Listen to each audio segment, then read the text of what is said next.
Number 5. Derek Todd Lee. He didn't look like a monster. That's what made him so terrifying. Derek Todd Lee was described by neighbors in St. Francisville, Louisiana, as polite, friendly even, the kind of man who waved from his driveway, who seemed unremarkable in every way that matters on the surface. But beneath that ordinary exterior, investigators would eventually uncover a pattern of violence so calculated, so sustained, that it would shake the state of Louisiana to its foundation and expose critical failures in a multi-jurisdictional investigation that cost lives. Lee was born in 1968 in Zachary, Louisiana. His early record showed a pattern of escalating behavior, peeping, trespassing, violent confrontations that in hindsight read like a roadmap of what was coming. But the system moved slowly. Charges were reduced, opportunities to intervene passed without consequence. By the early 2000s, women across a wide geographic corridor in South Louisiana had begun disappearing or turning up dead. Deneen Colombe, Trinisha Deneen Colombe, Pam Kinamore, Charlotte Murray Pace, Carrie Lynn Yoder. Each victim was a young woman. Each case carried similar signatures, but they were being investigated by different agencies: East Baton Rouge Parish, St. Martin Parish, Iberville Parish, with limited coordination and no shared suspect profile. The task force that eventually formed was reactive, underfunded, and working against time. Tips poured in, leads went cold. Families buried their daughters and sisters and waited for answers that didn't come fast enough. What broke the case open wasn't a dramatic breakthrough, it was DNA. Biological evidence recovered from multiple crime scenes was eventually matched through the state database. The profile pointed to a single male contributor. Cross-referencing that profile with known offenders led investigators to Lee. A DNA sample confirmed it. The man who had been hiding in plain sight, who had a prior record, who lived in the region, who had been reported by at least one woman for disturbing behavior years earlier, was now the prime suspect in a string of murders spanning multiple parishes. Lee was arrested in May 2003 in Union City, Georgia, where he had briefly relocated. He was extradited back to Louisiana. The trial in West Feliciana Parish, later moved on venue grounds, drew intense public attention. The evidence was overwhelming. DNA testimony was central. Witness accounts placed him near victims. His own inconsistent statements undermined whatever defense could be constructed. In 2004, Derek Todd Lee was convicted of the second-degree murder of Geraldine DeSoto and sentenced to life in prison. A separate trial for the murder of Charlotte Murray Pace resulted in a death sentence. He was transferred to Angola's death row, where he would spend the rest of his life. In prison, Lee reportedly maintained a low profile. There are no widely documented incidents of institutional violence attributed to him during his time at Angola, though conditions on death row at Angola, one of the most isolated and austere housing environments in the American correctional system, are by design intended to minimize exactly that kind of behavior. In 2016, Derek Todd Lee died of a heart condition in a hospital in New Orleans, still on death row, still maintaining, despite the DNA, despite the convictions, that he was innocent. The impact on Louisiana was lasting. The multi-agency failures that allowed his crimes to continue prompted a serious reckoning about how law enforcement agencies across parish lines communicate and share information. Families of victims testified before legislative committees. Policy recommendations were issued. Whether those changes were enough and whether they came in time to matter remains a painful question for those who lost someone to Lee's violence. The victims' families had waited years for justice. Some said the convictions gave them closure. Others said there is no such thing. Not really. Not when the process took as long as it did. Here is the detail that stays with investigators. Lee had prior contact with law enforcement for behavior that should have flagged him as a serious risk years before the murders began. The system knew his name. It just didn't connect the dots in time. Number 4. Willie Celestine. Some cases haunt investigators, not because of their scale, but because of how long it took anyone to look in the right direction. Willie Celestine was not a name that dominated national headlines. He was not the subject of a Netflix documentary or a network true crime special. But within Louisiana's legal community and among the families of his victims, his name carries a weight that doesn't fade. Celestine was convicted of the rape and murder of a young child in Louisiana, a crime so heinous that even within the hardened institutional world of Angola's death row, it carried a particular kind of stigma. Details of the crime itself were laid out in clinical, devastating detail during trial proceedings that were covered by Louisiana regional press. The investigation that led to Celestine's arrest was methodical rather than dramatic. There was no high-speed pursuit, no dramatic takedown. Instead, it was the painstaking accumulation of physical evidence, witness statements, and forensic analysis that built the case piece by piece.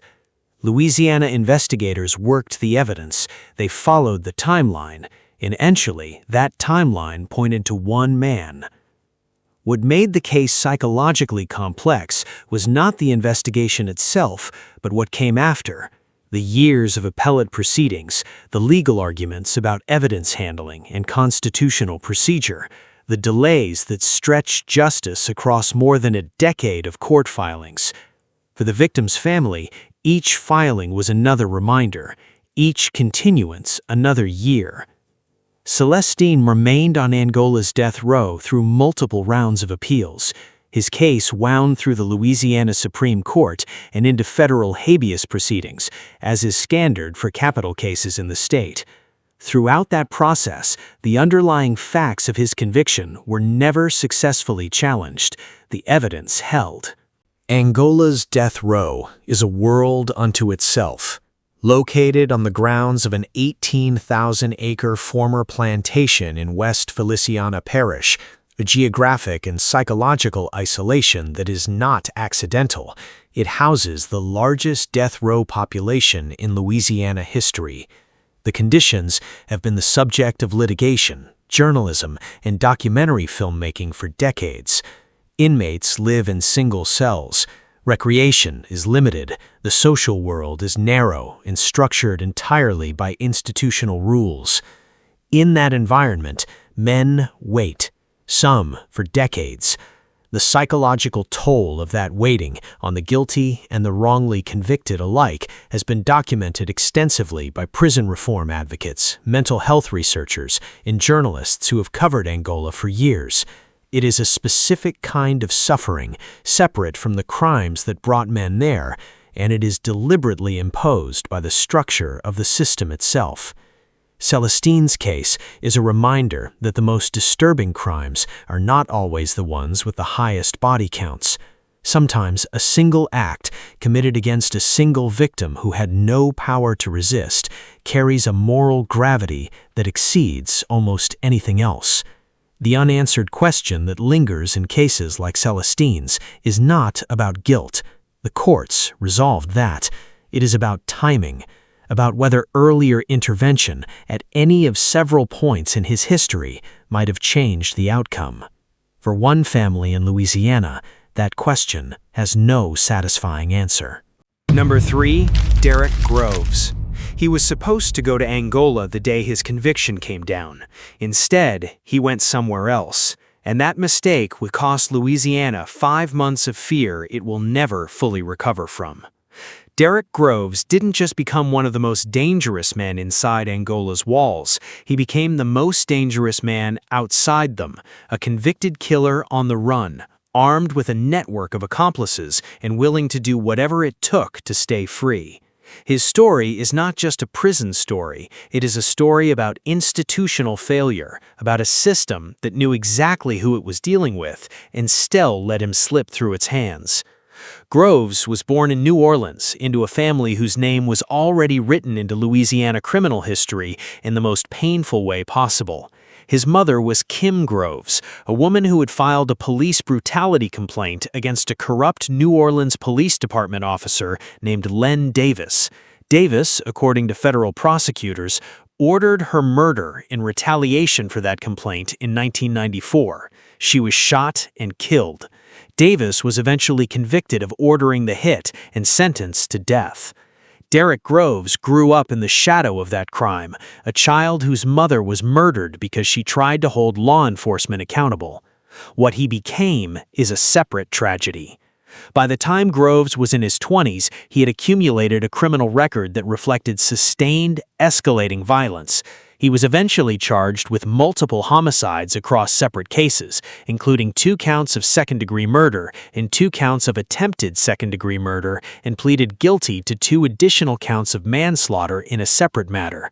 In October 2024, following a jury trial, he was convicted in the murders of Jamar Robinson, 26, and Byron Jackson, 21, who were at a post-Mardi Gras party when Groves and an accomplice opened fire, reportedly targeting another individual in attendance.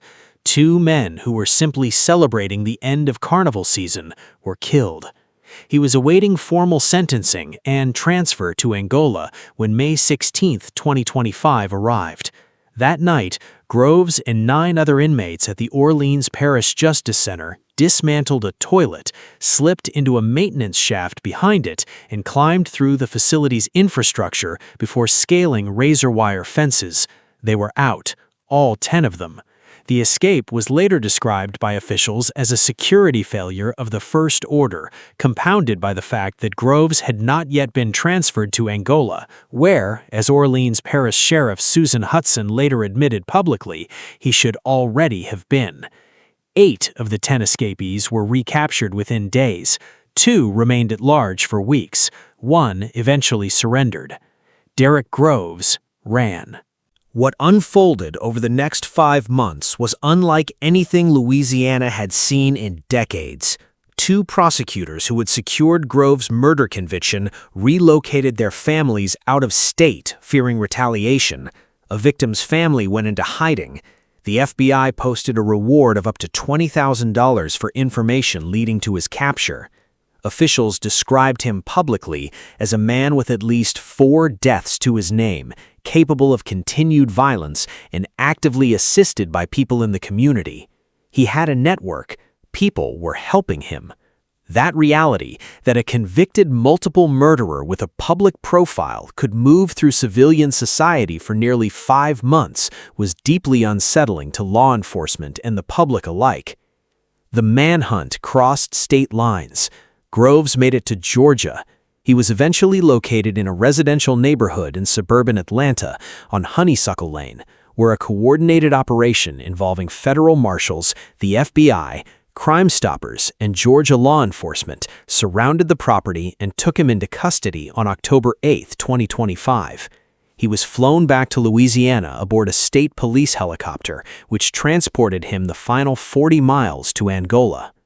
In December 2025, Judge Dennis Waldron handed down Groves' sentence in the murder case, 2 consecutive life terms, plus 2 consecutive maximum 50-year sentences for the attempted murder counts, plus additional concurrent time for lesser charges.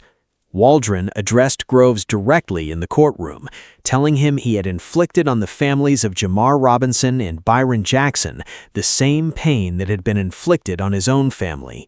He held up newspaper columns that had discussed public interest in turning the jailbreak into a film. One of those columns referenced the moment when Groves, during his capture in Atlanta, had smiled and blown a kiss at the cameras.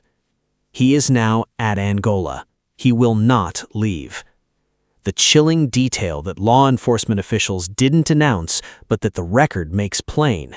Derek Groves orchestrated a jailbreak requiring precise coordination, recruited civilian accomplices, including a former sheriff's office employee, evaded one of the largest fugitive manhunts in Louisiana history for nearly 5 months, and did all of it as a man already convicted of 4 killings. The system knew exactly who he was. He still got out. And for 145 days, Louisiana held its breath. Number 2. Willie Francis. There is a moment in the history of American justice so strange, so disturbing, and morally unresolved that it took the United States Supreme Court an anguished justice and nearly 80 years of legal scholarship to even begin processing what happened. On May 3, 1946, a 17-year-old black teenager from St. Martinville, Louisiana, sat down in an electric chair and survived his own execution. His name was Willie Francis, and what happened to him in that small Louisiana town would force the highest court in the land to answer a question it had never faced before. If the state tries to execute you and fails through its own incompetence, does it get to try again?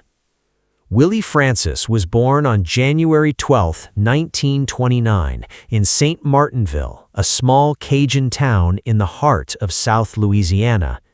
He grew up poor, black, and largely invisible to the machinery of justice that would eventually consume him. In December 1944, Andrew Thomas, a local pharmacist who had once employed Francis, was shot and killed. The murder went unsolved for 9 months. In August 1945, Francis was detained in Texas on an unrelated matter. Police claimed they found Thomas's wallet on his person, though notably, that claim was never formally submitted as evidence during trial proceedings. Francis was brought back to Louisiana. He was 15 years old.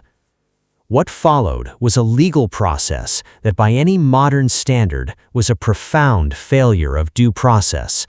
Francis had court-appointed attorneys who presented no defense. They called no witnesses. They did not cross-examine the prosecution's witnesses.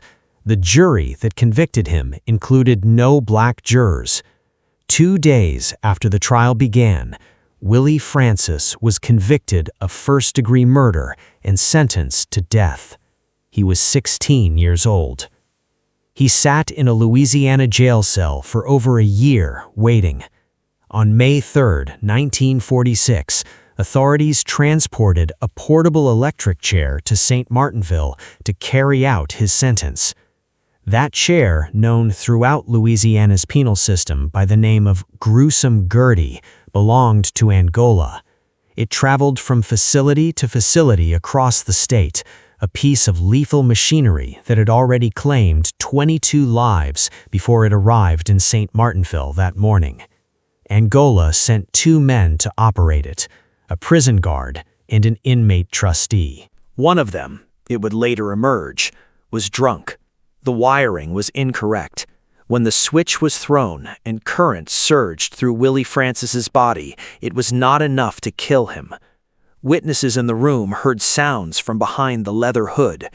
Reports from those present, accounts that varied in detail but agreed on the central horror, indicated that Francis convulsed, that he cried out, that he reportedly screamed words to the effect of "take it off" and "I am not dying."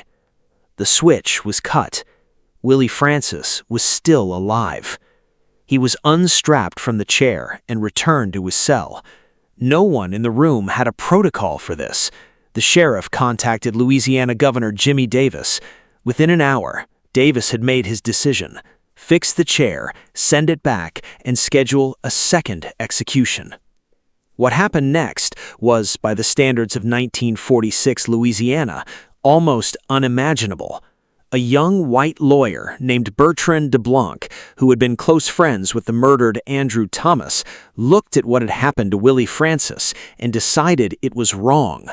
He took the case. He appealed. He argued that subjecting Francis to a second execution after the state had already put him through the experience of being strapped into an electric chair and shocked constituted cruel and unusual punishment under the Eighth Amendment and double jeopardy under the Fifth. The case went all the way to the United States Supreme Court.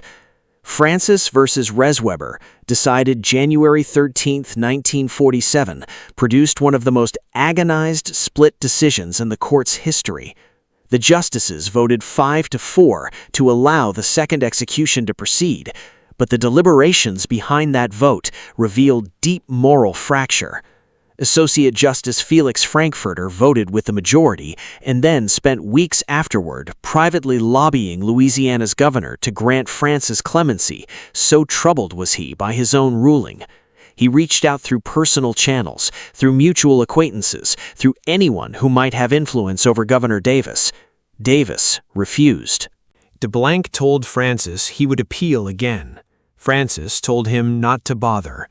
He had been through enough. He was ready. On May 9, 1947, 1 year and 6 days after the first attempt, Willie Francis was strapped into gruesome Gertie for the second time. He was asked if he had any final words.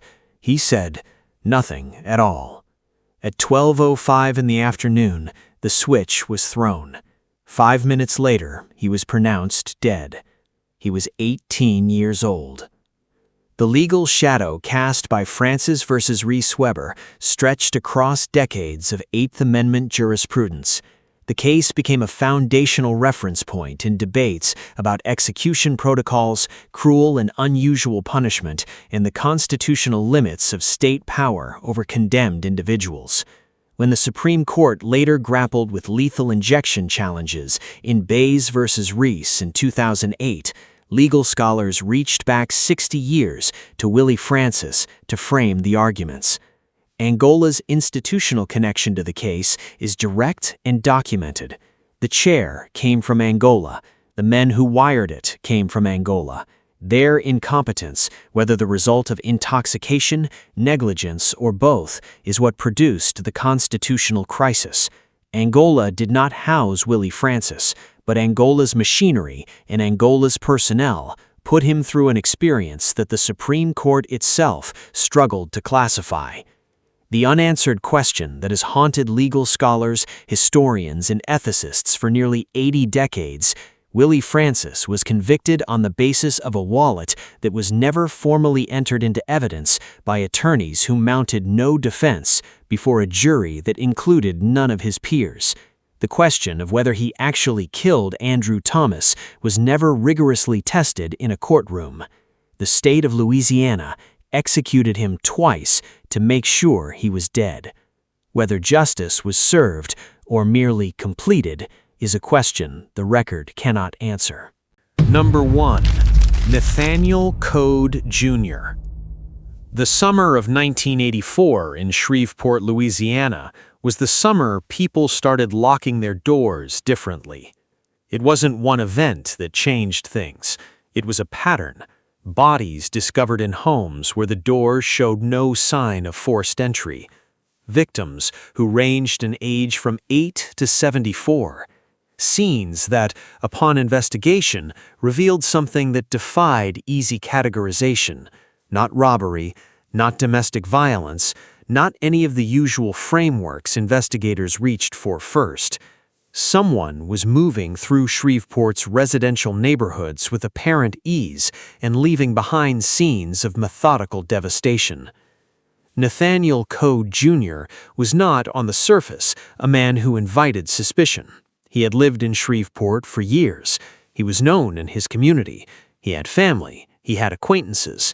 Some of those acquaintances, investigators would eventually discover, had the misfortune of knowing him too well. The investigation into what would become known as Code's crimes stretched across multiple homicide cases, multiple years, and multiple investigative teams. The challenge was not a lack of evidence at individual scenes, it was the apparent disconnection between cases that were in fact connected. Connecting them required a level of cross-case analysis that strained the resources of a mid-sized southern city's law enforcement infrastructure. The victims included members of his own extended social network, people who had no reason to fear him, who had allowed him into their lives in the ordinary ways that people do when they don't know what they're allowing in. That proximity, the way Code moved through the lives of his victims as a known, trusted presence before he became something else entirely, is what makes his case so psychologically disturbing. When investigators finally built the case against Code, it was through the convergence of physical evidence, witness accounts, and the painstaking reconstruction of timelines that placed him at or near multiple scenes. He was arrested, charged with multiple counts of first-degree murder, and brought to trial in Caddo Parish. The trial proceedings generated substantial legal documentation. Code was convicted. The jury recommended death. He was sentenced accordingly and transferred to Angola's death row. What followed was one of the longest and most legally complex capital appeals processes in Louisiana history. Code's case generated multiple Louisiana Supreme Court rulings, including State v. Code, which addressed evidentiary and constitutional questions that became reference points in Louisiana capital jurisprudence. His attorneys argued procedural grounds, evidentiary grounds, and constitutional grounds across years of filings. None of those arguments ultimately succeeded in overturning his convictions. On Angola's death row, Code existed within the structure that housed every condemned man in Louisiana, isolated, procedurally defined, waiting. Unlike some death row inmates who become institutionally notable for their behavior or their advocacy, Code's profile generated little public documentation beyond his legal proceedings. That absence of documented prison behavior is itself notable. Some of the most dangerous men in American correctional history are dangerous precisely because their violence was situational, relational, and contextual rather than institutional. Code's crimes were committed in the world, among people who knew him. Angola's death row, by design, eliminates the conditions under which that kind of violence occurs. The impact on Shreveport was lasting. The summer of 1984 entered the city's collective memory as a period of genuine, unresolved fear, a time when the question, "Who is doing this?" hung in the air without an answer for longer than anyone wanted. For the families of Code's victims, some of whom were his acquaintances, his neighbors, people connected to him by the ordinary threads of community life, the resolution that came with his conviction was complicated by the intimacy of the betrayal. He was not a stranger. He was someone they had known. That is the detail that doesn't leave you. Nathaniel Code Jr. didn't break into the lives of his victims. In several cases, he was already inside them, and no one knew.